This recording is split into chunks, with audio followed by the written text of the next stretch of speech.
segunda parte del seminario La relación estratégica entre India y Latinoamérica, realizado por el Grupo de Trabajo sobre India del Comité de Asuntos Asiáticos.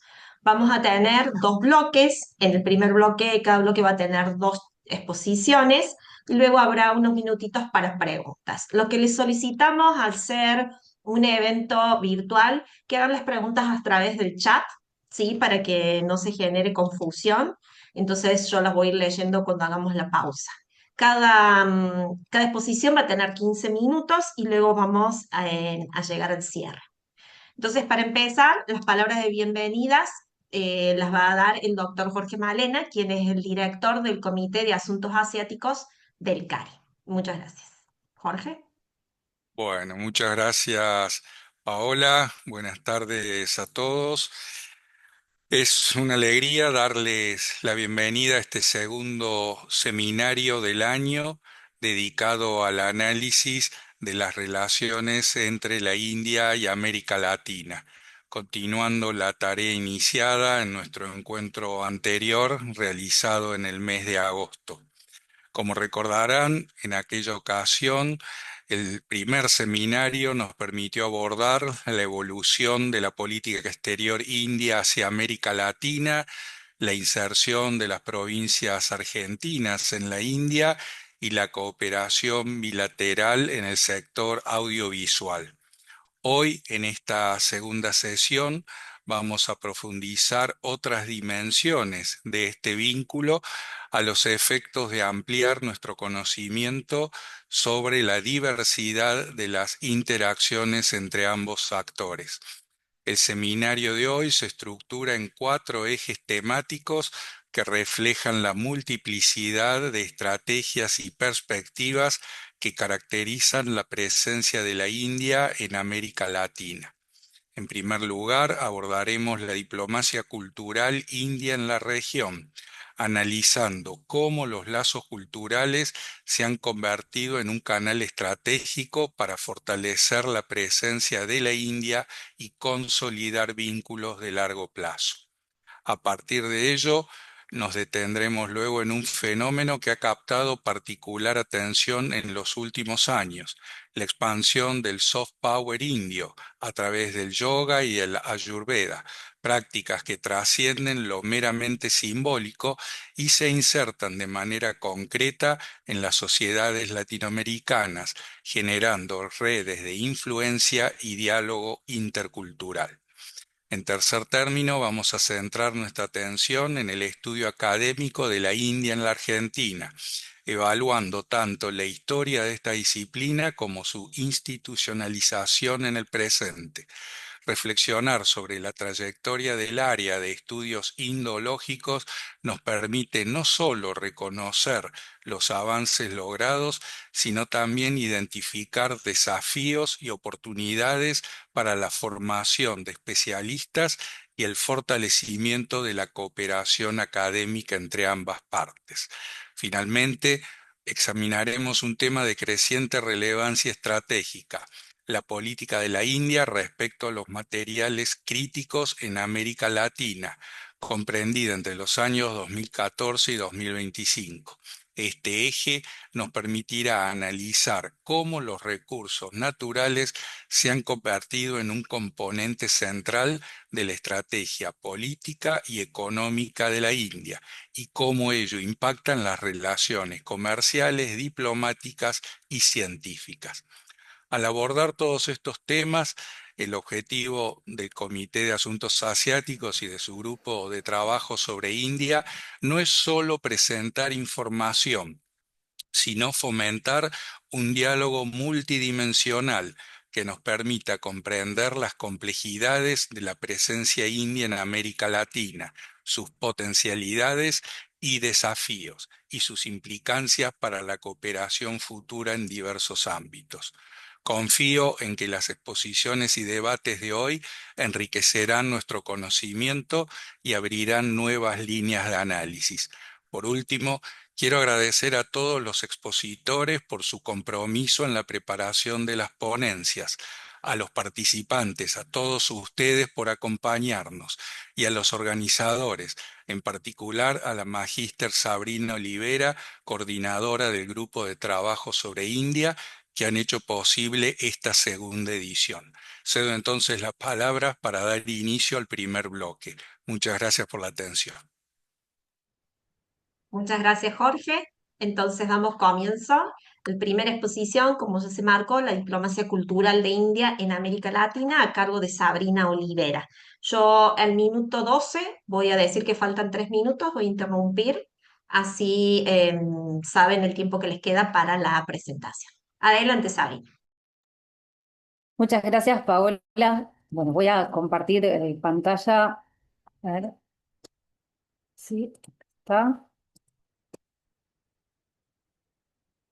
Entiendo que lo ven, ¿verdad? Sí, ¿se ve Sí, correcto? sí, sí, Sabrina. Perfecto. Bien, calculo entonces mi tiempo acá.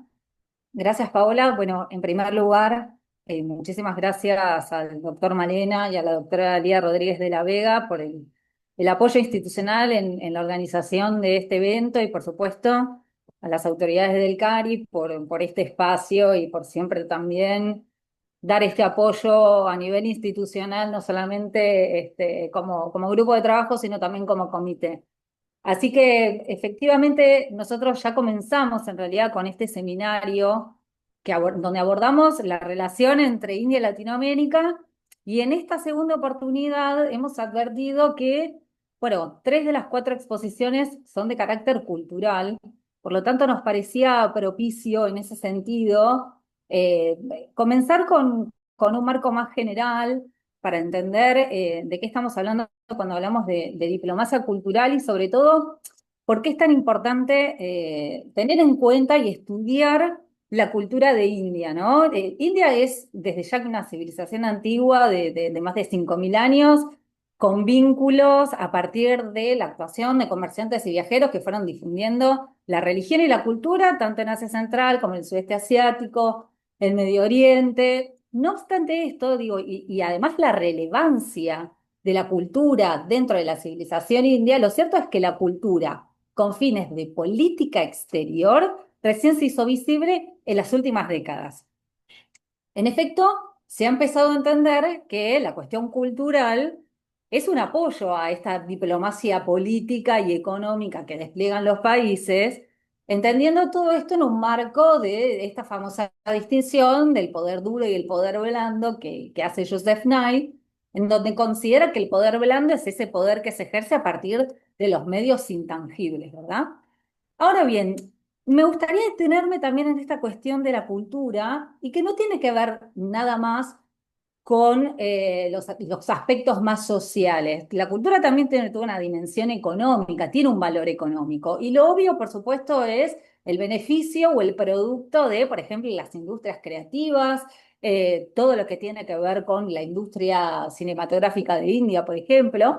Pero también es cierto que si una empresa desea desembarcar en India, y esto lo menciono porque esta invitación, digo, la invitación para este seminario también le llegó a los alumnos, por ejemplo, de la especialización hoy maestría en Economía y Negocios con India y Asia Pacífico. Bueno, es fundamental entender la cultura de India, ¿no? Porque siempre se entiende la cultura como soft stuff, ¿no? Como algo más blando. Y cuando una empresa desembarca en India, tal vez se atienden más a las cuestiones regulatorias o a las cuestiones comerciales. Pero sin embargo, si no entendemos aspectos y preferencias de los consumos locales en un país como India, donde conviven múltiples etnias, múltiples religiones, múltiples lenguajes, por ejemplo, lo cierto es que no vamos a entablar una relación exitosa, no vamos a insertar este producto o este servicio de una manera satisfactoria, por decirlo de una manera, ¿verdad? En ese sentido, sobre todo a las empresas le sucede, ¿no? Esta necesidad de balancear la identidad global, ¿no? que tiene la propia empresa con la adaptación local. Y estas adaptaciones locales se dan también en términos regionales, ¿no? No es lo mismo tal vez pensar un producto para una región donde haya una mayoría musulmana que tal vez en un producto en una región en una mayoría hindú o sikh, por ejemplo. Entonces, con esto, y sobre todo dando el ejemplo de Dunkin' Donuts, que por ejemplo Dunkin' Donuts nunca entendió que India es un país donde no consume tanto café, sino mucho más el té. Entonces, al cabo de algunos años tuvo que cerrar la mayoría de sus franquicias. Entonces, con esto lo que quiero decir es que la cultura efectivamente no es periférica para el entendimiento de las naciones. Entonces, si hablamos de la cultura en el ejercicio de la diplomacia, podemos hablar de la cultura en los intercambios internacionales, siempre tendiendo a fomentar este entendimiento mutuo entre las naciones y los pueblos, siempre con una finalidad a largo plazo, como toda relación, como todo vínculo. Ahora bien, con el devenir de los años, el concepto de diplomacia cultural ha ido modificándose y se han ido incluyendo en el estudio de este concepto no solamente cuestiones o acciones que ejercen desde los estamentos oficiales, como podrían ser las embajadas, los consulados, actores gubernamentales, sino también todo lo que desarrolla la sociedad civil o incluso mismo las empresas. Es decir, toda esta réplica y difusión de la cultura, en este caso de la India, no solamente es responsabilidad o que solamente se ciñe a la actuación de las instancias oficiales, sino que también hay todo un mundo a partir del cual se difunde la cultura de India mediante otros actores. No obstante ello, quiero detenerme en estrictamente 5 acciones o 5 políticas públicas, vamos a decirle, o cinco acciones que provienen del propio sector oficial de India como expresión de la diplomacia cultural para que luego podamos ver entonces cómo esto baja efectivamente a América Latina.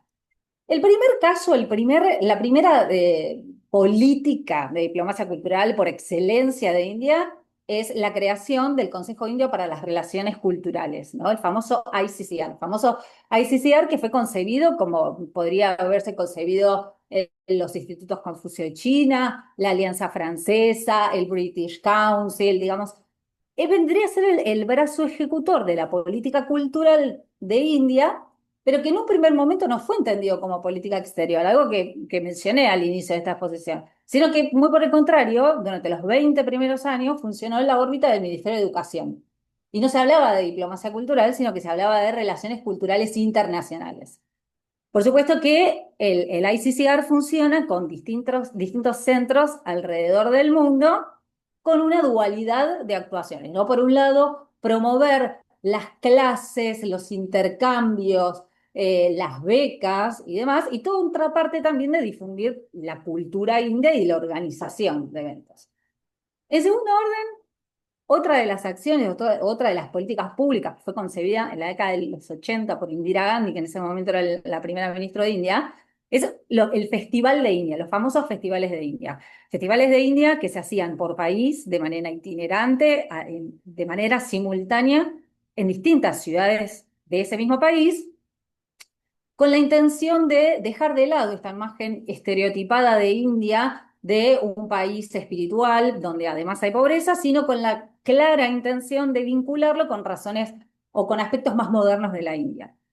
Por el otro lado, también la diáspora. La diáspora es un gran actor de la diplomacia cultural. La diáspora es la comunidad que vive por fuera de la tierra de origen. En India, principalmente, viven dentro de la región de Medio Oriente, sobre todo, y América del Norte y también Reino Unido, pero también tiene un claro componente económico precisamente porque envían muchísimas remesas a India, o sea, los indios diaspóricos envían las remesas a India, que conforma gran parte de lo que es el presupuesto nacional de India.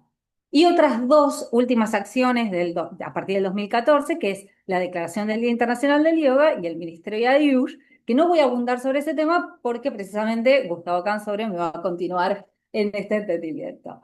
Entonces, ¿cómo ha bajado India a Latinoamérica? Bueno, luego de China, entendiendo que tiene que acercarse de manera estratégica con desafíos y además espacios compartidos, BRICS, IRSA, G20, ¿no? Con algunos de los países, y 2 hitos que me gustaría mencionar, y es que la visita del canciller de India, Jaishankar, en 2023 a la región de Latinoamérica, y la última visita del primer ministro Narendra Modi en julio del 2025, donde también tocó varios países de Latinoamérica.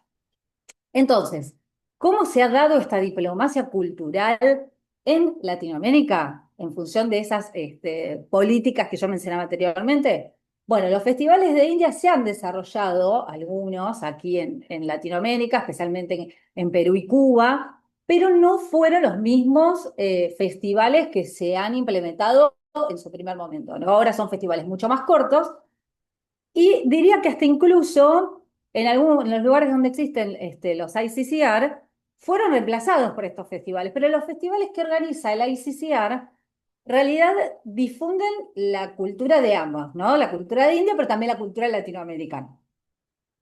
Respecto del Día Internacional del Yoga, lo vamos a ver con Gustavo, pero sí es una política sumamente exitosa de diplomacia cultural porque todas las embajadas de Latinoamérica, todas las embajadas indias, por supuesto, organizan grandes celebraciones para este Día Internacional del Yoga. Lo mismo sucede con el Ministerio de Ayush, ¿no? Se han promovido distintos acuerdos para insertar la medicina tradicional de los distintos países y se han creado distintas cátedras. Ahora bien, el tema del Consejo Indio para las Relaciones Internacionales y la diáspora, hay un correlato en algún punto, y esto sí me gustaría mencionar. Solamente hay 5 oficinas de la ICCR aquí en Latinoamérica. Pensemos que el Instituto Confucio de China, creo que solo en Argentina tiene 2 o 3. Si no digo mal, Jorge, usted cualquier cosa me corrige, pero digamos, hay ahí una falta de apertura de centros. Esta es la primera cuestión que podemos señalar. Los 3 primeros centros que se han abierto en Latinoamérica han sido en Surinam, Guyana y Trinidad y Tobago. Y si ustedes se fijan en la parte de abajo, Surinam tiene 160.000 diaspóricos, Guyana 321.000 y Trinidad y Tobago 550.000. Con lo cual, ahí hay un claro correlato entre el establecimiento de los ICCR en los lugares donde efectivamente hay una diáspora importante. ¿Bien? Ahora bien, ¿qué pasa con los lugares donde no hay diáspora? ¿Cómo entonces suplimos esta diplomacia cultural si no vamos a tener un estamento oficial que se encargue específicamente de difundir esa cultura? Bueno, hay 2 lugares también donde hay ICCR, que son Brasil y México, pero claramente no responden a la existencia de la diáspora, pues si vemos abajo, en Brasil hay 4.000 indios y en México 10.000.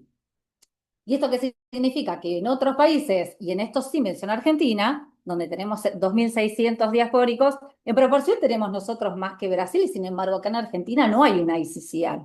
¿Bien? Entonces lo que vemos es que evidentemente hay otros criterios para establecer los ICCR, o tal vez estamos llegando medio temprano a esa discusión y se van a empezar a abrir centros con el devenir de los años, pero la actuación de los ICCR son difundidas por las propias embajadas que hay en los países.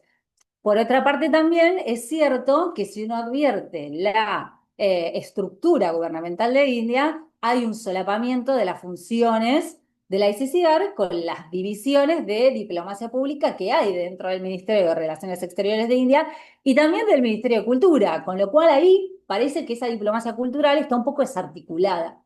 ¿Bien? Por eso es que es interesante involucrar a la diáspora en el ejercicio de esta diplomacia cultural, si no vamos a tener esta método oficial.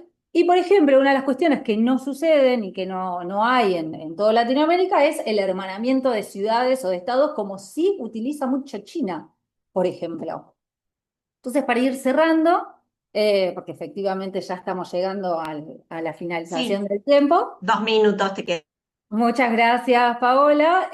Bueno, lo interesante entonces del concepto de diplomacia cultural es que nos permite incluir a la sociedad civil, y esa sociedad civil, en definitiva, lo que podemos ver es que de algún modo suple cierta, no sé si falencia, yo puse falencia, hay una falencia estatal, pero cierto, bueno, el punto ciego, ¿no? Donde no llega el Estado, evidentemente está llegando la difusión por parte de individuos. Y también es interesante que desde el 2014 tenemos nuevas iniciativas, como el Día Internacional del Yoga o la creación del Ministerio de Ayush. No obstante, aparentemente la diplomacia cultural sigue permaneciendo o sigue descansando en recursos que tienen que ver con la India más tradicional. Nos estaría faltando todavía incluir en esta diplomacia cultural las cuestiones más modernas. Yo lo estoy hablando desde el punto de vista estatal. No estoy diciendo que no haya acciones de diplomacia cultural a nivel más abajo, ¿no? O sea, como de bottom up, de abajo para arriba. Y por otra parte, también me parece que es absolutamente necesario empezar a entender esto de la cultura y del conocimiento mutuo entre India y Latinoamérica, pese a las grandes diferencias que hay, a la distancia territorial y además también a que no conversamos un mismo lenguaje desde ya. Lo importante también de la contribución desde el ámbito académico que podemos llegar a dar esta discusión nosotros y que también, bueno, Lía lo va a mencionar en su exposición, para precisamente entablar este tipo de relaciones y que sean a largo plazo y que operen, ¿no? Como un puente entre las dos sociedades. Y por último, reafirmar esta idea de que la cultura evidentemente no es periférica, que ocupa un lugar sumamente importante en el ejercicio de la política de India, sobre todo teniendo en cuenta el tremendo momento y el momento pivote de India en esto de que es un actor regional con grandes aspiraciones a ser un actor global y un actor global que todavía tiene ciertas dificultades internas que resolver. Muchísimas gracias a todos por la atención. Bárbaro. Muchas gracias, Sabri. Muchísimas gracias. Recuerden que pueden hacer preguntas a través del chat, ¿sí? Pasamos a nuestro segundo expositor, que en este caso es Gustavo Canzone, que va a hablar sobre la Ayush, sobre la expansión del soft power, perdón, a través del yoga y la Ayurveda en América Latina. Adelante, Gustavo. Muy bien, muchas gracias, Paula. ¿Me escuchan bien? Sí, perfecto. Bueno, vamos entonces a compartir. Mi presentación está directamente vinculada. Supongo que ahí están viendo la presentación, Paula. ¿Sí? Sí, Gustavo, se ve bien. Perfecto. Mi presentación entonces empalma con la presentación más global que Sabrina hizo de cómo la cultura sirve a los efectos de la expansión de la cultura de la India, y me voy a centrar en uno de los aspectos a veces menos conocidos en detalle, que es cómo el Ministerio de Ayush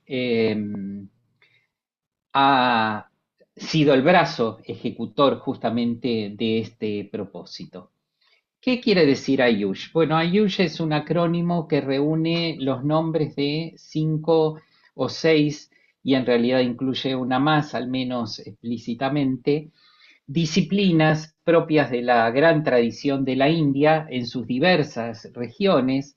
Cuando recién Sabrina presentó a la India, nos dijo claramente que es una civilización más que un país, y por lo tanto tiene dentro de su seno no solo a lo que sabemos que es el tronco de la cultura hindú, sino que tiene a la cultura budista, a la cultura jaina, a la cultura sikh, más una cantidad de dispersión de culturas locales, muchas de las cuales tienen justamente sus propios sistemas filosóficos, culturales y médicos.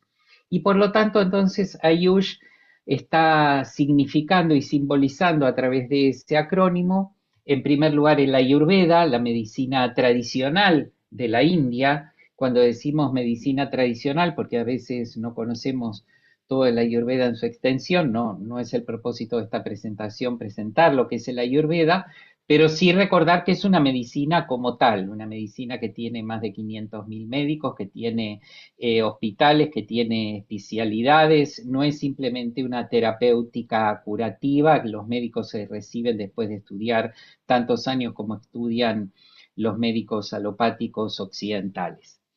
En segundo lugar, la Y reúne tanto al yoga como todo lo que se llama naturapatía. Esto es, todo el aporte de la herborística y de los productos naturales a la curación del ser humano y al bienestar en su más amplio sentido.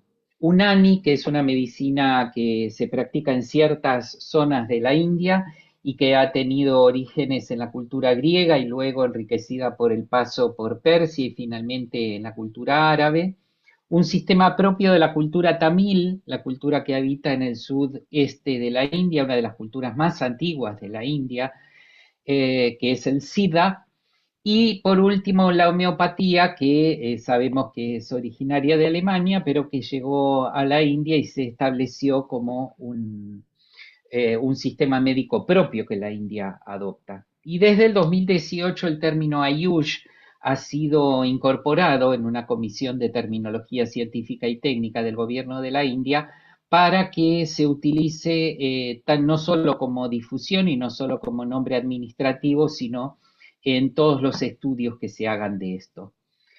Todo esto cambia, ahora vamos a hacer una pequeña reseña histórica, pero en el año 2014 Ayush sale a la superficie, pero no es que aparece de ahí, sale a la superficie porque dentro de las acciones iniciales que hace Modi, el primer ministro, cuando asume, lo convierte de secretaría en ministerio. En realidad su origen se remonta al año 1995, donde ya dentro del Departamento de Salud se había organizado un área dedicado a esto. En el año 2003 se crea justamente el departamento de Ayush y como recién les mencioné, en noviembre del 2014 se lo eleva a rango de ministerio. Ahora, fíjense que en los objetivos que figuran en la propia página del Ministerio de Ayush está claramente presentado el propósito del cual hablaba Sabrina en su presentación. Promover los sistemas Ayush a nivel internacional a través de programas de intercambios, seminarios y talleres con el objetivo de lograr la aceptación e integración global de la medicina tradicional india. En sus propios objetivos, este ministerio se propone ser justamente ejecutor de políticas, de conocimientos, de intercambios científicos y culturales, e inclusive la creación de una propia licencia Ayush que existe al día de hoy en la India, llevada adelante por el Estado, para que los productos que se fabrican con destino a las medicinas nucleadas en el Ayush sean debidamente reconocidos por la entidad oficial médica que los garantiza como tales, para un ejemplo de hasta dónde se extiende la acción de este ministerio. ¿Cómo se da la influencia de la Ayurveda dentro de Latinoamérica? Bueno, vamos a tomar un propio informe que hizo en el año 2023 el Ministerio de la India para mostrar la cantidad de acuerdos, MOU quiere decir acuerdos de comprensión, es lo que nosotros llamamos convenios académicos, culturales y científicos en los distintos países de Latinoamérica.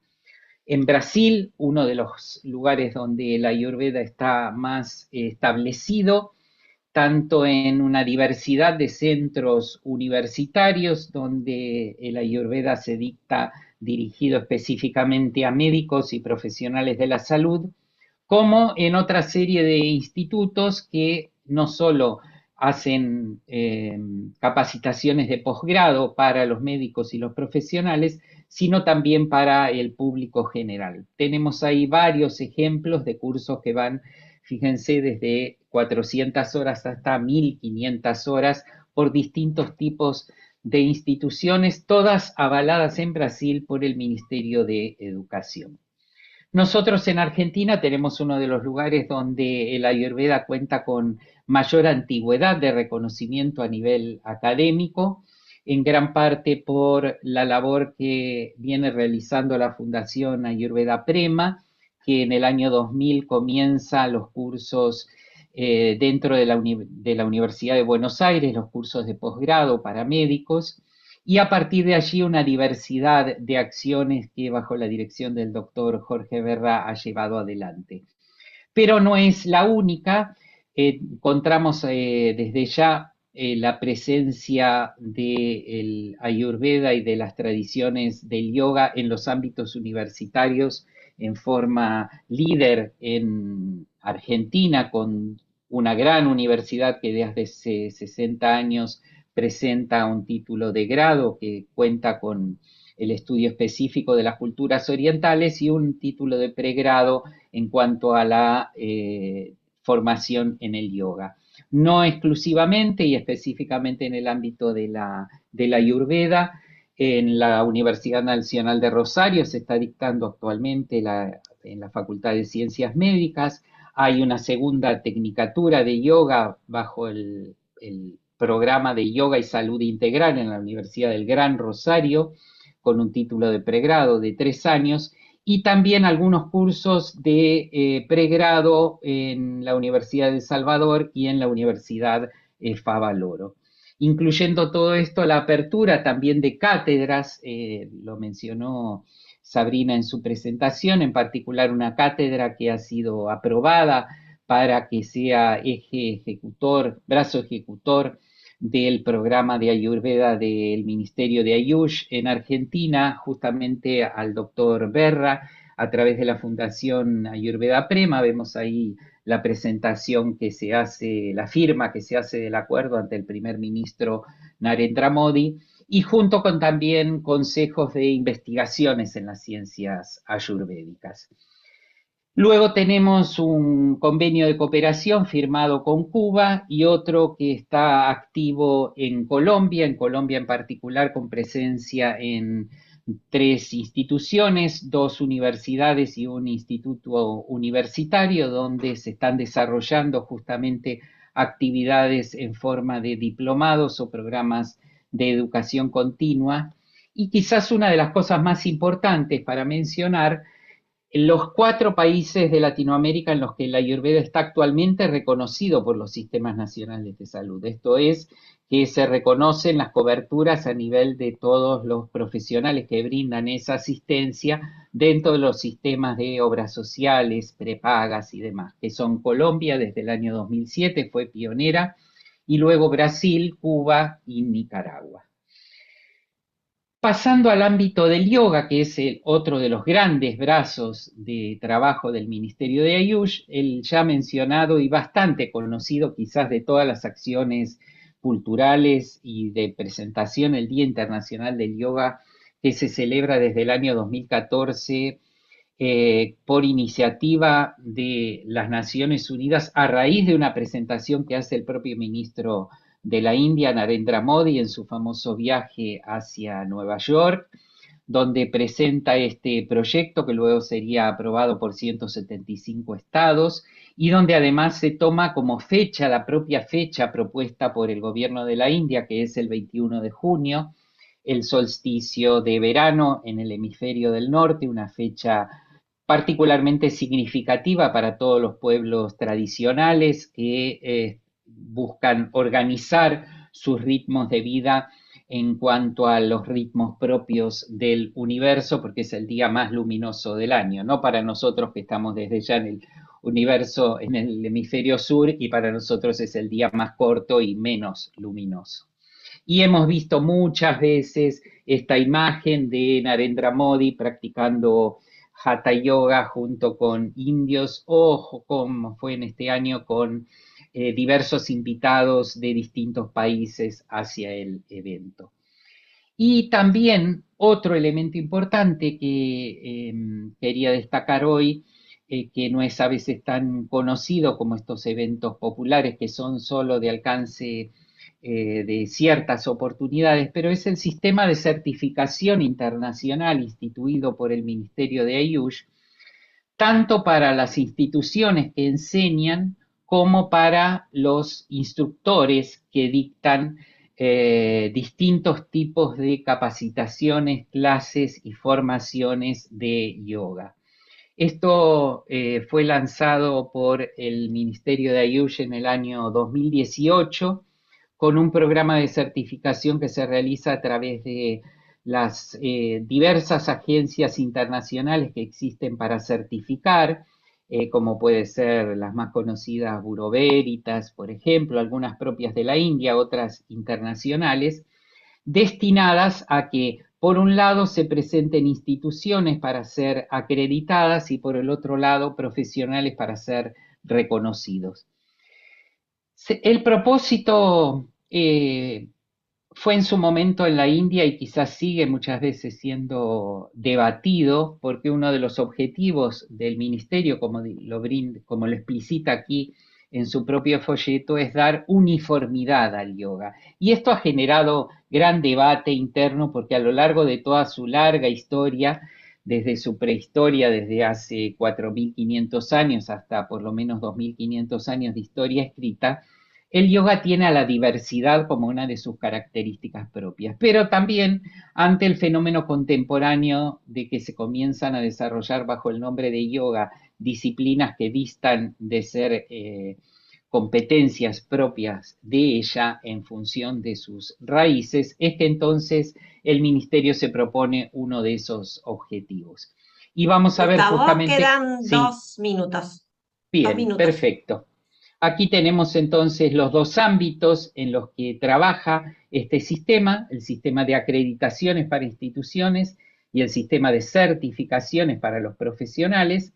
Originalmente eran 4 tipos de instituciones que podían ser reconocidas. El año pasado han sido ampliados, aunque todavía no tenemos la implementación de cómo esto se realiza. Y lo mismo los tipos de profesionales que son certificados por este instituto. En cuanto a Latinoamérica, su presencia todavía en las certificaciones es bastante reducida. De las 4 categorías en que hay instituciones, que son estas que aquí ven, Leading Yoga Institutions, hay solo 20 en el mundo, son todas de la India.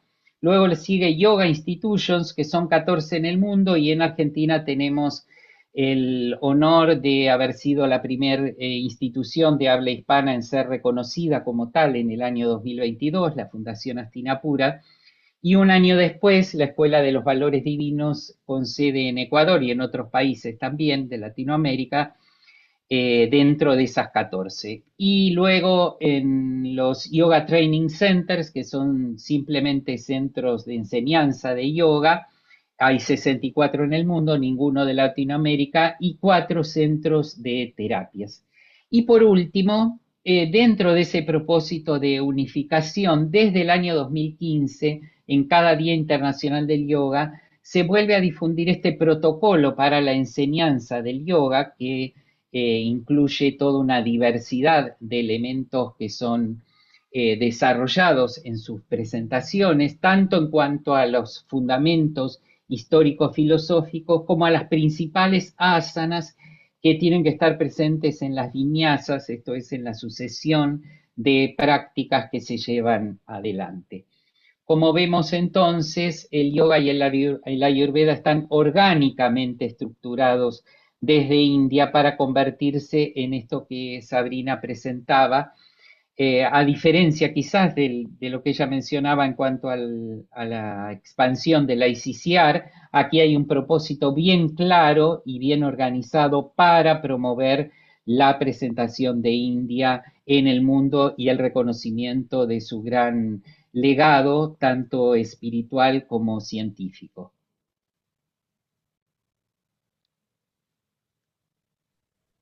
Bárbaro, muchas gracias, Gustavo. Ahora vamos, si hay preguntas, hay 2 preguntas para Sabri. Así que vamos a ir a esas 2 preguntas para después continuar con las otras 2 exposiciones. Bueno, Sabri, la primera es de Paz, que te pregunta cuáles serían las razones por las que hay poca diáspora india en América Latina y cómo podría abordarse eso desde la diplomacia cultural. Supongo que se menciona a la poca diáspora, ¿no? Y la segunda es sobre los hermanamientos, que es un hermanamiento. Bien, gracias por las preguntas. Eh, Empezamos por la segunda. Los hermanamientos son acuerdos que se dan entre ciudades o entre provincias, siempre con la finalidad de entablar una cooperación y un lazo más cultural. En el caso de Argentina tiene muchísimo hermanamiento con China. Por eso hacía la mención en clave comparativa de que no existen en Argentina, bueno, y en realidad en toda Latinoamérica, acuerdos de ese tipo que permitan, digo, ya no es solamente estado, provincia o desde una ciudad hacia otra ciudad, sino que además a partir de ese entonces, en realidad viene a partir de la actuación de estamentos oficiales o de estamentos gubernamentales y a partir de ahí baja. Por eso es interesante. A veces ciertas políticas de diplomacia cultural son bottom-up, o sea, de abajo hacia arriba, y esta sería claramente up bottom, pero bueno, no es el caso de India. Y respecto de la segunda, interesante, la diáspora en realidad de India hacia la región del Caribe se da por la venta de trabajadores en el siglo XVIII, que vienen a trabajar, los indios que vienen a trabajar a las plantaciones. Entonces no se da en el caso de otros países de Latinoamérica. Y además hay una cuestión con la diáspora. La diáspora, lo importante cuando se asienta en otro país, en el país receptor, son las condiciones de recepción y además también qué condiciones y qué posibilidades les da. Hay casos muy exitosos de indios que forman parte de la diáspora, y con esto menciono todos los CEO de las empresas de tecnología de información y de la comunicación, sea Microsoft, Google, Adobe, en su momento Twitter, o bien políticos como Rishi Sunak en Reino Unido, como podía ser obviamente Kamala Harris. Kamala Harris era hija de una india. eh, y el tema es que estamos hablando de países que efectivamente hicieron espacio a esa diáspora, una diáspora mucho más numerosa, pero además una diáspora que ha tenido como esa también trayectoria y posibilidades de llegar a ciertos lugares donde pueden ejercer esta toma de decisiones. Yo creo que en Latinoamérica, primero la distancia geográfica, segundo la distancia cultural, segundo también las problemáticas propias de los países latinoamericanos, hace que no sean muy atrayentes. En algún momento habíamos discutido con la gente del grupo esto de, por ejemplo, la dificultad desde Argentina a India para enviar remesas, ¿no? Porque no se puede hacer, o la dificultad de conseguir escuelas en inglés para los hijos de los indios. Hay una serie de cuestiones en los países latinoamericanos que deberían resolver antes para atraer esa diáspora. Y entiendo que desde, digamos, la diplomacia cultural podría resolverlo, por lo menos podría abonar a esta condición, pero tendríamos que hablar de la diplomacia cultural inversa, o sea, de la nuestra, de latinoamericana, a la India. Bueno, ¿qué estamos haciendo los países latinoamericanos para volver atrayente nuestros países y que los indios vengan y se asientan acá? Creo que ya, con eso estoy. Muchas gracias. Y Gracias, perdón, voy Sabri. a decir algo. Sí, Muchas gracias, Paola, por ser nuestra moderadora en el día de la fecha. no hay problema. Bueno, Gustavo, hay dos preguntas para vos. Una dice, habiendo tantas cátedras de Ayurveda en Argentina, en prestigiosas universidades, ¿por qué no tiene reconocimiento en el Sistema Nacional de Salud de Argentina? Y la segunda pregunta, también de Michelle, y es si hay indicios de convenios con la UBA u hospitales e escuelas, como el italiano para la Ayurveda. Bueno, hasta donde mi conocimiento pueda responder sobre esta pregunta, creo que tiene que ver con otro problema que hay detrás, mucho más impactante, que es el bloqueo que hay en Argentina para toda la llegada de medicamentos desde la India. La India se sabe que es la industria más importante del mundo en cuanto a cantidad de producción de medicamentos y es la más económica. Tiene una presencia clara en muchos países latinoamericanos y evidentemente admitir dentro del Sistema Nacional de Salud un tipo de medicina que viene de la India implicaría una puerta a los enormes esfuerzos que vienen realizando los directamente involucrados desde hace décadas, al igual que los diversos embajadores de India en Argentina que lamentablemente no han podido vencer las resistencias que hay dentro de Argentina al ingreso de otro tipo de medicinas. Creo, es mi opinión, quizás después Lía, que sabe un poco más del tema, puede ampliar al respecto, pero creo que tiene que ver con eso. Y a la segunda pregunta, la respuesta es directamente la primera. Al no estar incorporado el Ayurveda dentro del Sistema Nacional de Salud, no pueden ingresar a las prácticas habituales hospitalarias, pero sin embargo, como la sociedad argentina demanda atención ayurvédica, es por eso que en las universidades a nivel de academia y formación, se dicta tanta formación desde hace tantas décadas para poder justamente capacitar a los médicos y que puedan cumplir mejor la demanda que tienen los pacientes que a partir de la globalización saben que tienen el acceso a una medicina que tiene probadas herramientas y científicos desarrollos a lo largo de reconocidos internacionalmente para aportar soluciones a los problemas médicos. Así que creo que esa sería la razón. Y simplemente agrego una frasecita más porque olvidé mencionar al decir que aquí en Argentina tenemos ya 9 instructores de yoga que a nivel no ya de instituciones, sino de instructores, ya están certificados, capacitados por el Ministerio de Ayush como idóneos en la enseñanza del yoga. Bárbaro, muchísimas gracias Gustavo por las respuestas. Bueno, vamos al segundo bloque, pasemos al segundo bloque de presentaciones. En la primera presentación va a ser Lía Rodríguez de la Vega, subdirectora del Comité de Asuntos Asiáticos, que nos va a hablar sobre la recepción de la India en Argentina e institucionalización de su estudio, pasado y actualidad. Adelante, Lía. Bueno, muchas gracias, Pau, Jorge, Sabrina y a todos los que están acá. Antes de pasar al PowerPoint, brevemente quiero decir que yo estoy en un estudio exploratorio que empezó siendo por la recepción y la institucionalización del estudio de la India, fundamentalmente en la educación superior, y ahora voy por toda Asia porque, bueno, siendo parte del comité, me parece que es un elemento central. La segunda cosa es que me parece sumamente importante el trabajo en general. Yo suelo trabajar cultura e identidad, parto generalmente del tema de etnopolítica y salto a geopolítica. Esa es mi rango de actividad, pero en este caso el tema de la cultura y las relaciones internacionales por un lado. Y por otro lado, todo lo que tiene que ver con educación y diplomacia son dos campos que en general van creciendo en una perspectiva de estudio que a mí me interesa mucho, que es la interdisciplinar, ¿no? Todos partimos de la mirada de relaciones internacionales, lo que pasa es que la complejidad de los fenómenos no requieren solo de una disciplina, sino que por el contrario convocan una confluencia de disciplinas. Y después, el apoyo más obvio del trabajo, yo partiendo de Foucault, pero este es un tema que se plantea desde muchísimo antes y sobre todo en la India, es que a todo poder acompaña o se configura como un campo contraparte un saber y viceversa, ¿no es cierto? Entonces, y además obviamente los que trabajamos en educación sabemos que la educación configura un campo de poder en sí mismo. Así que esas son las bases en las cuales se apoya mi trabajo.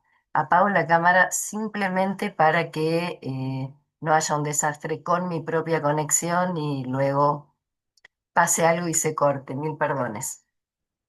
Bueno, la primera cosa que quiero decir es que empiezo a fines del siglo XIX, segunda mitad y principios del XX, y de ahí hacia acá muy rápidamente, en menos de los 15 minutos, esperando la palabra de Pau.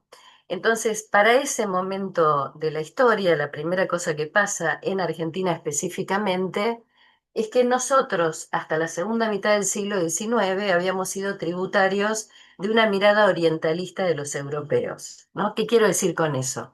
Que la mirada sobre Oriente y no sobre Asia todavía, eh, y lo digo porque la manera en que uno denomina genera categorías de inteligibilidad, por obvio que esto suene, eh, era una mirada que consideraba Oriente de alguna manera muy peyorativa, más asociada al despotismo, a la ignorancia, a la pobreza, etcétera, etcétera.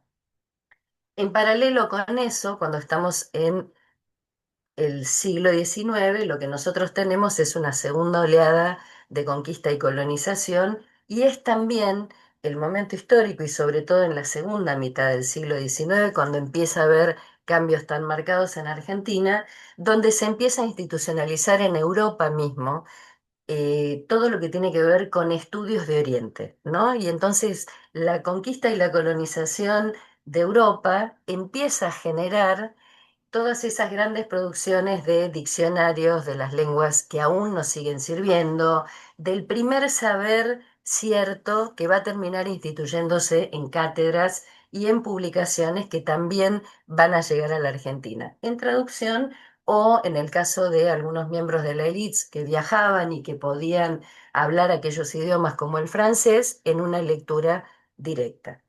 En la segunda mitad del siglo XIX empiezan a confluir elementos especialmente importantes que cambian el panorama en Argentina y que van a generar una Buenos Aires que se va a hacer especialmente interesante y ya cosmopolita en muchos sentidos. ¿A qué me refiero? Bueno, en primer lugar, proyección del Imperio Británico en la India, esta idea de la India como civilización, una civilización muy antigua, basada en eh, un origen muy atrás en el tiempo, que va a ser sobre todo descubierto a inicios del siglo XX. Antes no se creía eso. Bueno, ahí hay toda una serie de otros elementos interesantes que confluyen. Eso se desarrolla en especial sobre la civilización del Valle del Indo o Mohenjo-Daro y Harappa, que es la que se descubre en la década del 20 del siglo XX, pero también va a traer vientos, por así decirlos, muy bien distribuidos de la lengua sánscrita, que va a ser tomada como una lengua sagrada, y esto va de alguna manera a estimular muchos imaginarios. Otros elementos que van a suceder allí es la llegada a través de inmigrantes españoles en Argentina de dos corrientes especialmente importantes para nosotros de creencia. Una es la teosofía, que toma distintos elementos de creencias también de la India, especialmente de la India, inclusive miembros representativos de la escuela teosófica van a venir a la Argentina. Y por otro lado, la llegada del espiritismo de Allan Kardec, que configura, si ustedes quieren, una suerte de creencia occidental que toma, aunque no por sus nombres, elementos muy cercanos a creencias de la India, como por ejemplo el karma, que en la doctrina de Allan Kardec va a ser esa doctrina de la reparación, ¿no? Es un símil a la mirada sobre el karma. Esas dos doctrinas, en primer lugar, van a empezar su expansión a fines del siglo XIX en Argentina, pero además van a alcanzar miembros de la élite y de la inteligencia, ¿no? Entonces vamos a tener grandes profesores de la UBA, el primer diputado socialista, Alfredo Palacios, Leopoldo Lugón, digo, todas estas personalidades importantes que podemos recordar para la época van a tener algún tipo de cruce con una de las dos eh, corrientes específicas que se van a abrir a otros imaginarios. Además, en 1910 tenemos el centenario de la Revolución de Mayo. Hay ya una visión sobre Oriente bastante más positiva que se va asentando, gran celebración por el centenario de la Revolución de Mayo. Era el intendente de la ciudad de Buenos Aires en ese momento el padre de Ricardo Guiraldes, que va a ser uno de los grandes autores gauchescos de la literatura gauchesca en Argentina, que precisamente en 1910 emprende un viaje a Europa y va a terminar llegando a distintos lugares de Oriente, entre ellos India, con su amigo Adán Diel, mientras todo esto sucedía en Buenos Aires. Había además una serie de cambios en lo que nosotros llamaríamos hoy la opinión pública, esto es un interés del público letrado cada vez más por las culturas de Oriente, por los pueblos y las culturas, la circulación de distintos clásicos de la literatura oriental, un interés que se empieza a profundizar cada vez más por las filosofías orientales. Y cuando llegamos a la Primera Guerra Mundial, y ya en su cierre, digamos, en el 18, empieza a ver la famosa perspectiva de la decadencia de Occidente y una interpelación muy grande a Europa como núcleo valórico.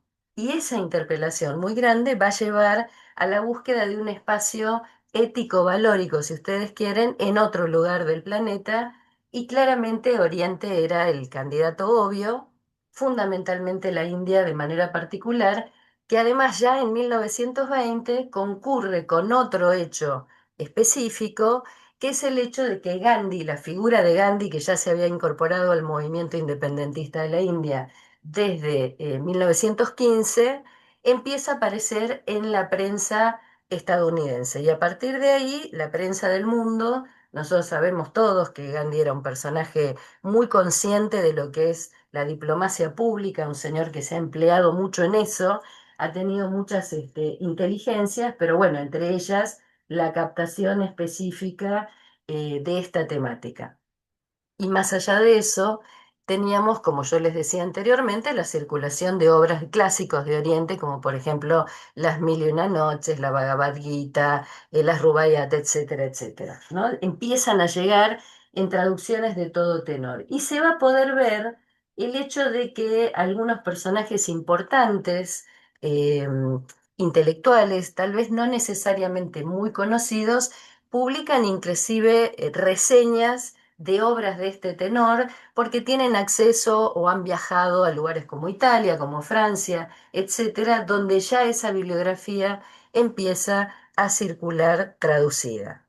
Y había también la presencia entre estas personas de mejor posición de viajeros y escritores, ¿no? Guiraldes resulta, digamos, la confluencia de ambos a modo de ejemplo, pero tenemos a Axel Gasquet, que ha estudiado esto de manera particular y entonces menciona a Carlos Agustín Aldao de la provincia de Santa Fe, a Ernesto Quesada con mayor profundidad. Él explora distintas cosas de su propia obra y merecen estos personajes eh, nombrarse como una suerte de antecedente. Yo vuelvo sobre la figura de Guiraldes porque Guiraldes combina muchos de los intereses que van a condensar una India específica en términos de recepción en la Argentina, ¿no? Eh, Guiralde, como les decía, va en 1910 a este viaje, emprende este viaje no solo con Adandiel, con otros amigos hacia Europa, pero desde Europa van solo ellos dos hacia Oriente, visitan India, van a visitar Rusia, visitan también Egipto, van a llegar a Sri Lanka, etcétera, etcétera, e inclusive en una experiencia de consumos varios en Sri Lanka, el mismo Guiraldes le va a contar a un escritor francés que tiene una suerte de visión, diríamos nosotros, acerca del gaucho como una figura verdaderamente auténtica que puede representar en algún sentido la argentinidad, ¿no? En teoría es el cuñado de Guiraldes, uno de los hermanos de Adelina del Carril, la mujer también de una familia muy acomodada, muy relacionada a redes políticas y estancieras, quien le va a acercar un primer libro más relacionado a cuestiones teosóficas y espirituales, y a partir de allí Guiraldes emprende su propio camino, que lo va a encontrar como uno de los primeros practicantes de yoga en la Argentina. Por supuesto, con las salvedades del caso, Gustavo se ríe, seguramente podríamos discutir si era efectivamente así, pero bueno, hacía prácticas siguiendo a un personaje que se autodenominaba Ramacharaka en las publicaciones que él seguía para hacer los ejercicios que este personaje proveía.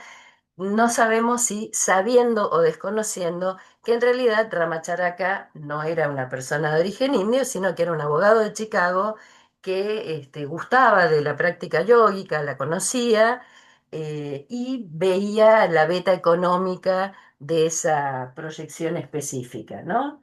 Lo cierto es que Guiraldes va a dejar un muy detallado em, relato de lo que él verdaderamente hacía, e inclusive tenemos un relato escrito donde discute cuestiones de hinduismo, de budismo, en su confluencia con el cristianismo, etcétera, hasta 2 días antes de su muerte. Él muere en París, yendo en su segundo viaje a la India, esta vez con su esposa, luego de enterarse que había ganado el Premio Nacional de Literatura por precisamente Don Segundo Sombra, ¿no? Entonces él va a condensar de alguna manera, no vale la pena profundizar extremadamente en él, pero yo creo que él evidentemente condensa de una manera particular la recepción de India en la Argentina. Y entonces estamos marcados en la década del 20 por la presencia de todos estos personajes que van a avivar, si ustedes quieren, el imaginario local, ¿no? Que yo considero que es fundamental revisar siempre porque las políticas públicas no se generan en el aire como una política exterior, sino que se generan en bases estructurales de cultura concretas que tienen que ver con identidades específicas y también con imaginarios específicos. Además de Gandhi, por supuesto, la llegada en la década del 20, tanto de Rabindranath Tagore, que va a sobrepasar la historia año tras año en su relación con Victoria Ocampo y cómo eso perdura en la memoria de ambos países, llegó también al país invitado posteriormente por el presidente Alvear, el Maharaja de Kapurthala, que tenemos a la derecha. Imaginarán ustedes ya con esa vestimenta la manera en la que él podía encender las imaginaciones locales. Ahora, todos estos fenómenos coinciden además con otros elementos. Tenemos la reforma universitaria en Argentina que se proyecta a toda América Latina. Tenemos también, Lía, sí, Lía, te quedan 2 minutos. perfecto, muy rápidamente, el latinoamericanismo y el antiimperialismo que surgen y se proyectan. Y esto también se va a ver en otras figuras como el caso de Gabriela Mistral. La proyección de figuras como Gandhi va a llegar muy adelante, inclusive influyendo el surgimiento de algunos grupos de derechos humanos en la década del 70 y el 80, y todo eso va a confluir con una inmigración que encuentra sus primeros antecedentes en el Censo Nacional de 1895 y va a confluir también con figuras señeras, de las cuales voy a mencionar solo dos: Vicente Fatone, que es probablemente el primer académico que siguiendo una línea interpeladora del positivismo, en la línea de eh, Joaquín B. González y toda la gente fundadora de la Universidad Nacional de La Plata, va a lograr una cátedra de religiones en esa universidad en 1940 y en 1957 va a ser nombrado embajador en la India. Él ya había ido 2 veces anteriormente en la India, en la década del 30 y también en la década del 50, y es un cargo al que va a renunciar en 1960, ¿no? Tenemos en su figura también de mucha importancia la confluencia de ambos campos, el educativo y el diplomático. No quiero dejar de mencionar finalmente a Carmen Dragonetti y Fernando Tola, probablemente los dos más grandes indólogos de habla hispana, que hicieron una enorme cantidad de publicaciones y que han contribuido de manera más que vasta a la institucionalización de estos estudios. Y acá solo mostrarles la enorme cantidad de instituciones, a pesar de que parece que no, pero de verdad que sí, que tienen algún espacio dedicado a estudios de la India. Todo eso confluye con producciones de cine de distintos personajes, de teatro, también como en el caso de Gustavo, la práctica de yoga en la cual el mismo Modi estuvo comprometido en 2018 en su venida al G20, del Ayurveda. Yo lo identifico mucho con el doctor Luis Berra, no es el único, si no me equivoco, él ha tenido efectivamente un paso por la uva en algún momento, hasta no hace demasiado. Y sí me parece que lo interesante de la confluencia de todos estos ámbitos que estamos marcando, y ya termino, Pau, como diplomacia y educación o cultura y relaciones internacionales, en realidad vienen siendo campos crecientes de trabajo, fundamentalmente porque nos permiten pensar en otras categorías de análisis o en otros contextos y en otros conceptos de otra manera. Me parece fundamental interpelar todos los consensos historiográficos que tenemos al momento en esta temática, pero en todo caso, entiendo que puede el campo educativo en particular ser uno de esos campos que sostiene la posibilidad de relación cuando muchos otros están muy tensionados o son muy álgidos, ¿no?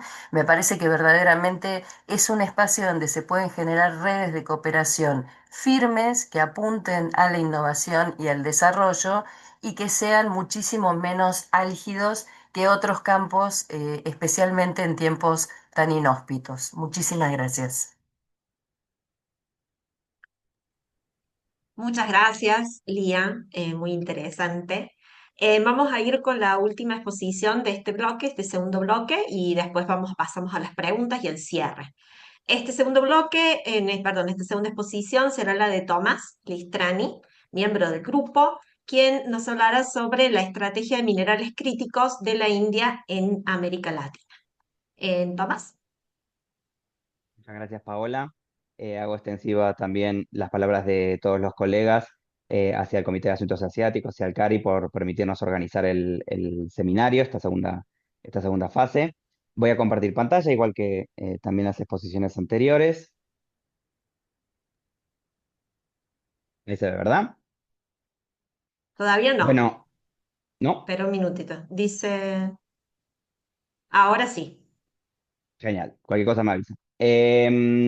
Bueno, a pesar de que es un poco distinta a las tres anteriores, porque es más económica o geoeconómica, pero todo tiene que ver con todo, era particularmente, desde el punto de vista económico, detenernos en esto. Por ejemplo, en el último boletín del Comité de Asuntos Asiáticos, también el comité habló sobre el relanzamiento de la industria de semiconductores de la India, que va un poco en línea también con el título de esta ponencia. Y bueno, teniendo en cuenta que en 2 años la India estaría en condiciones de alcanzar esta gran meta simbólica de convertirse en una economía de 5 billones, o sea, trillions, ¿no? En inglés, todo un hito intermedio de cara a hacer la realidad esta visión de Viksit Bharat, un poco retomando también lo que aportaba Gustavo, esta India desarrollada en el centenario de la independencia, algo que también tocó Lía, dentro de 2 décadas, que tampoco está tan lejos, ¿no?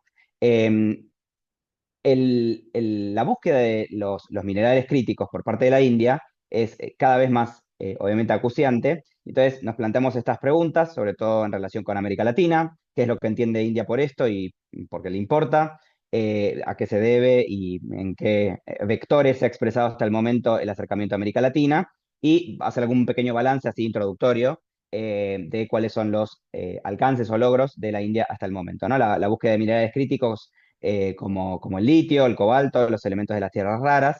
India, de acuerdo a la última revisión del Ministerio de Minas, reconoce 24 minerales críticos, sumando 6 tierras raras muy importantes dentro de las 17 que hay. Tenemos una combinación para la India y para muchos otros países que usan más o menos la misma definición, de una altísima importancia económica y un altísimo también riesgo de suministro. Esto es muy, muy especial en el caso de la India, no así, por ejemplo, en otros casos como las tierras raras en el caso de China, que es lo que determina su criticidad. India le da muchísima jerarquía al asunto. Como vemos también en pantalla, se ha jerarquizado desde el punto de vista político e institucional desde el 2011, con una primera institucionalización de la agenda. En 2015, con un comité interministerial de minerales estratégicos, ya en la primera presidencia de Modi.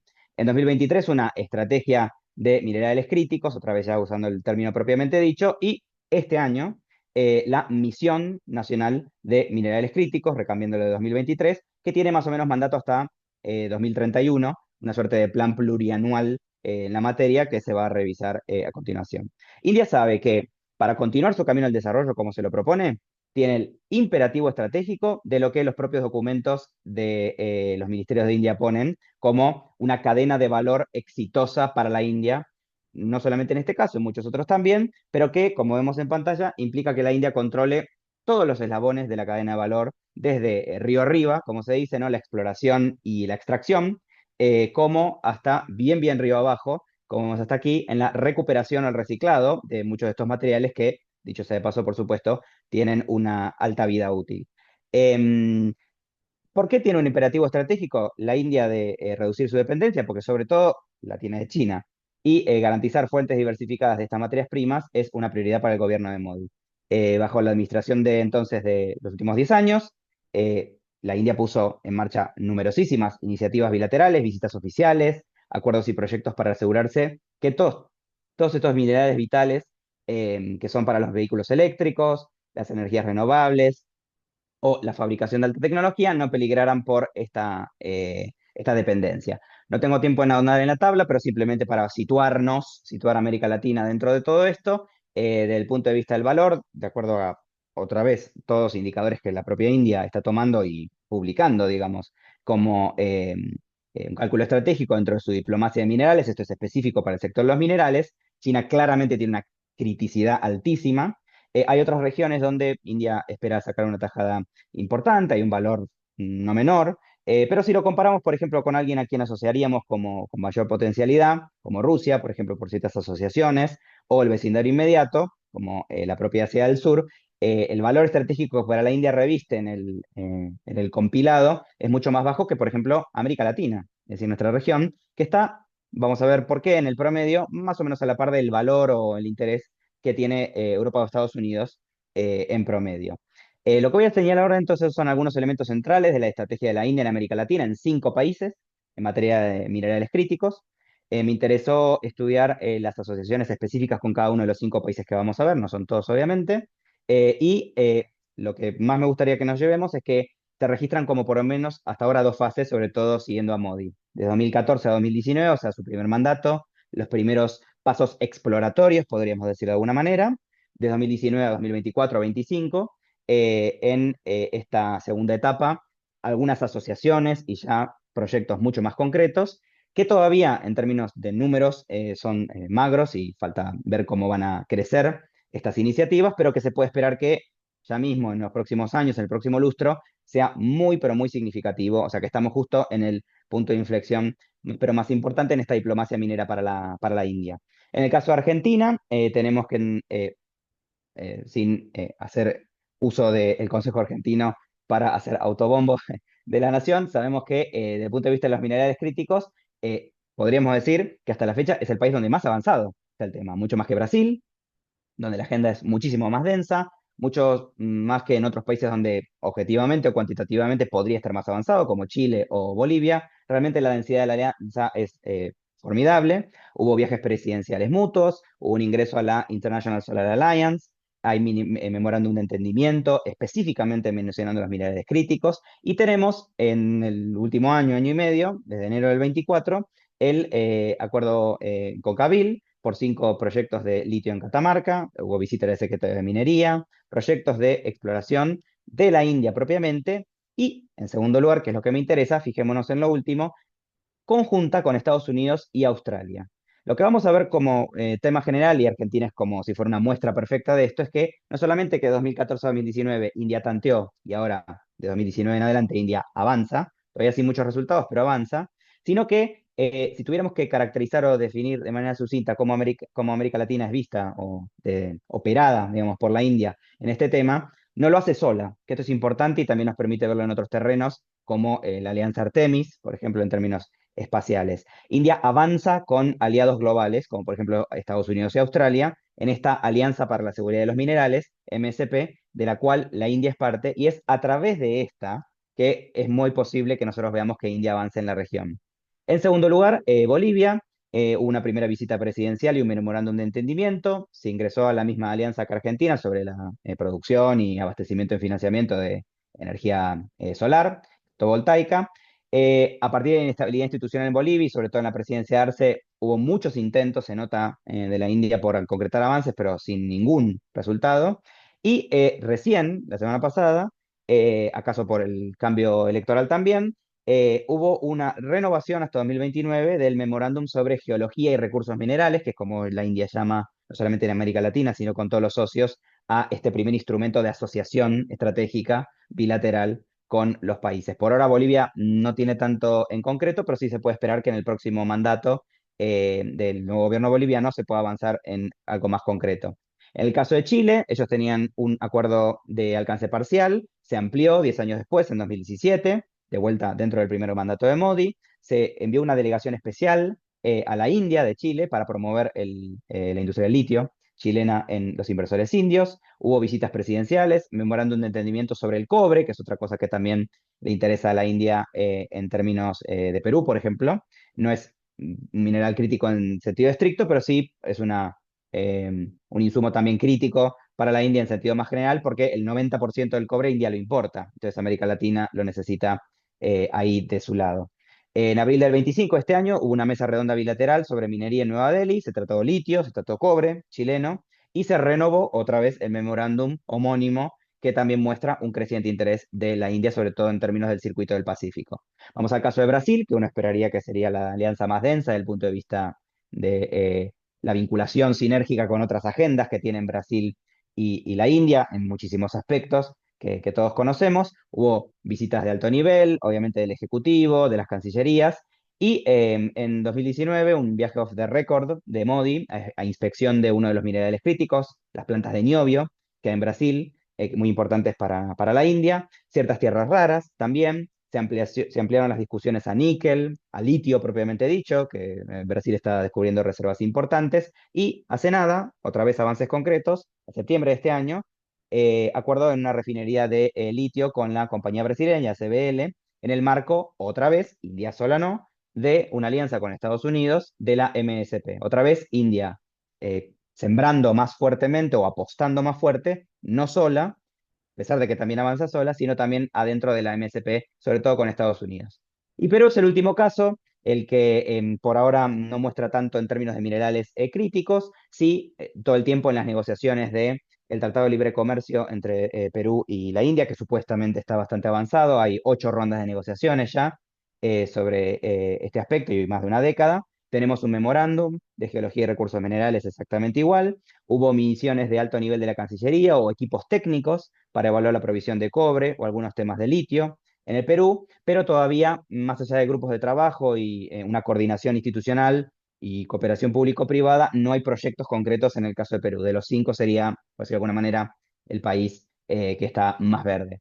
Así que en términos de conclusiones, por ahora podríamos decir que la mayor parte del abastecimiento real de la India sigue siendo a través de importaciones directas de cadenas ya existentes, y en términos de minerales críticos y sobre todo de tierras raras, de China, cosa que India lo tiene como una prioridad de primer orden, cambiarlo, elevó esto en su agenda productiva, diplomática, lo quitó, por ejemplo, solamente de economía, solamente del Ministerio de Minas y lo elevó a rango interministerial o directamente dependiente del Ejecutivo. Estuvo muy directamente asociado con los viajes de negocios o los viajes del primer ministro, incluso los presidenciales también, y le interesó mucho a la India en los últimos 4 o 5 años hacer proyectos identificables que se pudieran concretar en la región. América Latina tiene una ventaja importante, no de primer orden, pero tampoco último, como vimos en la tablita del punto de vista de comparación regional. Le interesa combinar a la India contratos directos, parte a parte, la explotación conjunta con los países destino, esto es muy importante por la generación de empleo y valor agregado en los países de América Latina, y insisto mucho en esta otra pata de las alianzas multilaterales como la MSP o la International Solar Alliance, que son como la puerta a través de la cual India acaso se siente más cómoda para avanzar no sola con estos países en los que está construyendo relaciones. Dejo un par de minutitos para las preguntas o para el diálogo con el resto de la comunidad de ILIA, y muchas gracias. Muchas gracias, Tomás. Muy interesante. Para ir cerrando, tenemos preguntas tanto para Lía como para Tomás. Hay dos. Lía, te paso las preguntas. La Sí. primera dice, desde el punto de vista literario, si usted cree que el éxito e influencia de Hermann Hesse con Siddhartha ha contribuido al acercamiento de la juventud del siglo XX a la India. Y segundo, quería preguntar de qué manera influyó la amistad de Tagore y Victorio Campo en la relación entre India y Argentina. Bueno, lo primero, creo que sí, me parece que Hermann Hesse con Siddhartha de vuelta estimula el imaginario sobre India, la figura de Buda en particular. Siddhartha Gautama es el Buda histórico, a pesar de que siempre se discute si existió o no. Sí, creo que estimula mucho los imaginarios para acercarse más a la India, y de hecho es tan estimulante la figura del budismo en general y de Buda en particular, que tiene un lugar muy importante en la diplomacia cultural de la India en este momento. Y con respecto a la contribución de la relación Tagore y Victorio Campo en la diplomacia entre ambos países, yo diría que sí, tuvo un impacto muy grande en una industria cultural relevante como es el cine. En distintas cuestiones. Se produjo, por ejemplo, una película que se llama Pensando en él, que gira en torno de esta historia y de otra historia de vida también. Y para dar un ejemplo del impacto que eso tiene en la diplomacia cultural, el consulado nuestro en Mumbai en este momento está haciendo una proyección de películas argentinas en la Galería Nacional de Arte Moderno en Mumbai, y el 4 de noviembre va a reeditar, digamos, el pasar esta película, y Pablo César, que es su director, ha llegado a formar parte de comités que deciden los ganadores de festivales como el Festival de Cine de Calcuta, digamos, se ha ido formando una red importante de a poco, mucho más de lo que se conoce, en torno de todo lo que es artes audiovisuales. Gracias, Pau. Gracias, Lía. Bueno, Tomás, no sé si pudiste ver, tenés tres preguntas ahí en el chat. La primera es, déjame que no, quiero que se vea. Se ve la importancia de la diplomacia subnacional en torno de este tema, es decir, el tema de los minerales en otros países que mencionaste, como sucede en Argentina. La otra pregunta del doctor Malena es, ¿podría construir India una diplomacia de minerales? No solo que no solo asegure su abastecimiento, sino también que fomente la transferencia tecnológica y desarrollo local. Y tercera, tengo dos preguntas. ¿Qué significa control, digamos, desde la extracción hasta el reciclaje? Y la segunda, con Paraguay, ¿no tiene convenios? Te dejo este y después hay otras y pasamos a otras si querés, Tomás. Bueno, muchas gracias, Paola, por recoger las preguntas. Voy más o menos en orden. Con el tema de la diplomacia subnacional, que veo también ahí en el chat, esto depende del caso. En general, la India, en el caso de Argentina y en el caso de Brasil se ve más. En el caso de Chile, prácticamente no se ve. Lo mismo en el caso de Perú. En el caso de Bolivia, un poco más, pero todavía está muy concentrado en el Ejecutivo Nacional. Y India es muy cautelosa, conectándolo un poco con la pregunta de Perú, en no avanzar subnacionalmente si no están más o menos los terrenos preparados desde el punto de vista nacional. Primero afianzar un vínculo nacional y luego ahí sí tratar de ver alguna tratativa puntual. En el caso, obviamente, argentino, esto también se explica porque los regímenes subnacionales, las unidades políticas provinciales, tienen una potestad sobre estos recursos, cosa que no ocurre tan directamente como en otros países. Chile es el ejemplo prácticamente contrario de esto. Así que básicamente se refleja un poco federalismo ahí en la cuestión. Brasil es un caso otra vez. La empresa brasileña es una empresa estadual, digamos, o que fuertemente, obviamente, a pesar de que hay una importancia federal, tiene una raigambre territorial específica. Así que básicamente la diplomacia subnacional es un complemento, pero India siempre se asegura de la negociación nacional-nacional. Un poco yendo a la cuestión de Perú, ahí se juegan dos cosas, ¿no? La inestabilidad política que impide esta intertemporalidad de los acuerdos, si bien, como vimos en los años, los viajes, por ejemplo, en el caso de Brasil, Bolsonaro o Lula no impidieron una continuidad de esto, Macri, Alberto Fernández, Javier Milei no impidieron una continuidad de esto, en el caso de Chile exactamente lo mismo, pero en Perú me parece que más que la inestabilidad política, no así se expresa, como sabemos, en términos macroeconómicos en el mundo de los negocios, de momento, o si no latentemente por ahora, sí tiene tanto que ver con el acercamiento de Perú a China en temas económicos y cómo hay una codependencia que, en lo concreto, por ejemplo, con el puerto de Chancay, implicaría que si India va a extraer las cosas en términos logísticos y otras cosas, estaría todavía dependiendo de China. Entonces, hay un avance mucho más tímido de la India. Desconozco si hay un correlato, por ejemplo, en términos culturales, como mencionaban los otros ponentes. Y yendo a la pregunta del doctor Malena, un poco vinculándolo con otro también que había en el chat, si se refiere a transferencia tecnológica y desarrollo local en el país de destino, esto no está vehementemente explicitado en los documentos de la India. Lo más importante son estos 5 pilares exitosos para la India misma, es decir, controlar no solamente una extracción, no simplemente acumular stock de estos minerales raros, como se puede entender de cierta manera la criticidad, esta idea de el acopio del suministro, cuando India en este caso no lo tiene, sino que controlar todas las fases de la cadena de valor con la manufactura, la aplicación fina o de alta tecnología, el reciclado, por ejemplo, de basuras relacionadas con las tierras raras, todo eso India lo quiere tener en India. De modo tal que no está explicitado en las alianzas ninguno de este tipo de cosas. Lo cual no va en contra del poder de negociación o la capacidad de maniobra, aunque sea marginal, de los actores locales en América Latina que puedan negociar cierto intercambio de tecnología, cierta generación de puestos de trabajo concretos y el aprovechamiento de esta lógica ganar-ganar o cooperación sur-sur que la India siempre ostenta, pero si no, en principio, la prioridad para India es cuanto más arriba de la cadena, cuanto más atrás, ¿no? De la cadena de valor, traerlo a la India y que todo lo demás, de principio a fin, incluso en economía circular, se lo quede la India. Entonces ahí hay una incompatibilidad o una pregunta, ¿no? De dependencia cierta para América Latina en este aspecto.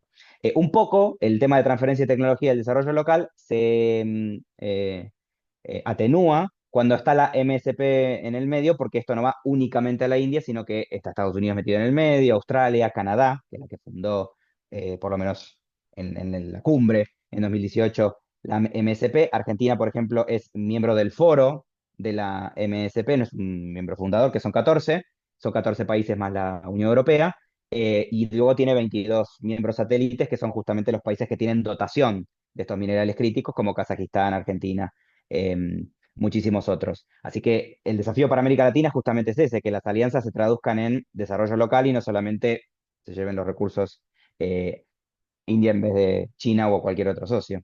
Ese es el gran desafío. Bárbaro, muchísimas gracias, Tomás, muchísimas gracias, Lía.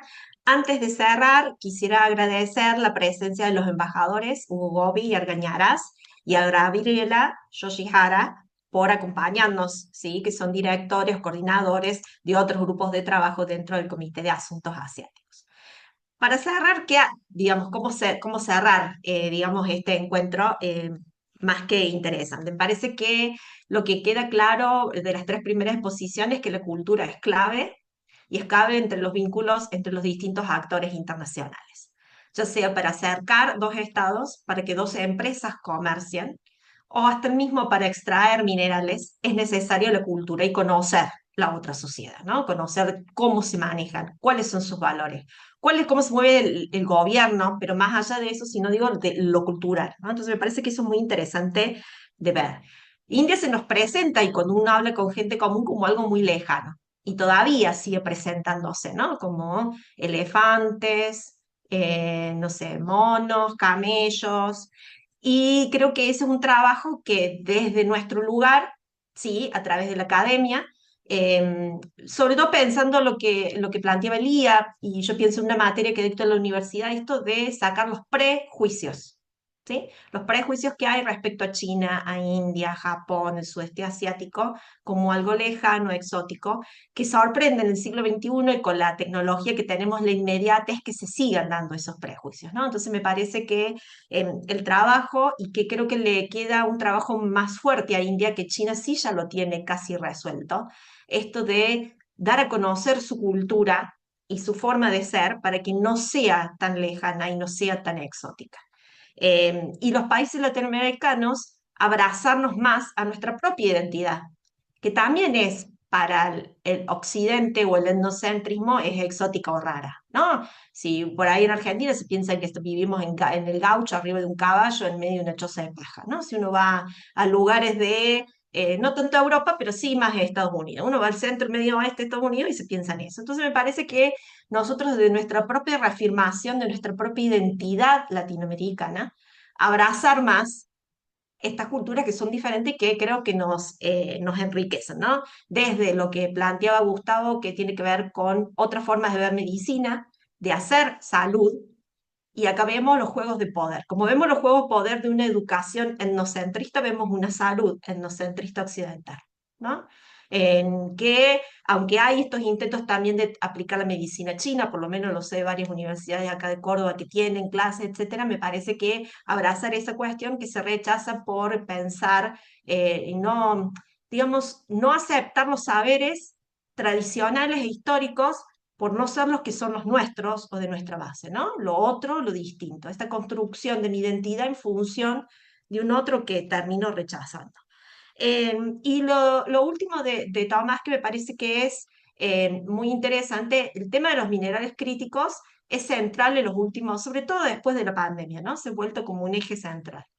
Y creo que los países latinoamericanos nos tenemos que plantear si queremos seguir en este círculo de reprimarización de nuestras economías o qué podemos hacer para que países como China o India transfieran tecnología, ¿no? A estos territorios, a nuestros territorios, y no seguir siendo aquellos que proveen en materias primas.